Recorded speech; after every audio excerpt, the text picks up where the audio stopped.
The Creator Incarnate, February 11. And without controversy, great is the mystery of godliness.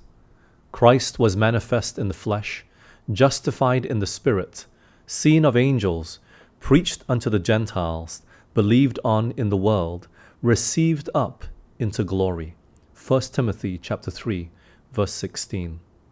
The incarnation of Christ is the mystery of all mysteries. Christ was one with the Father, yet he was willing to step down from the exaltation of one who was equal with God. That he might accomplish his purpose of love for the fallen race, he became bone of our bone and flesh of our flesh. How wide is the contrast between the divinity of Christ and the helpless infant in Bethlehem's manger? How can we span the distance between the mighty God and a helpless child? And yet the Creator of the worlds, he in whom was the fullness of the Godhead bodily, was manifest in the helpless babe in the manger, far higher than any of the angels, equal with the Father in dignity and glory, and yet wearing the garb of humanity. Divinity and humanity were mysteriously combined, and man and God became one.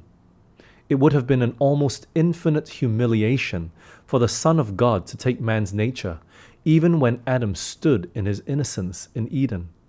But Jesus accepted humanity when the race had been weakened by 4,000 years of sin.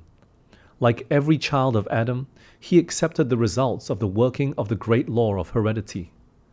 What these results were is shown in the history of his earthly ancestors.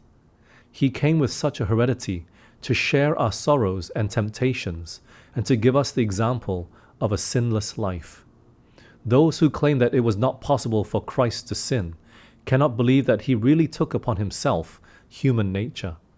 But was not Christ actually tempted, not only by Satan in the wilderness, but all through his life from childhood to manhood?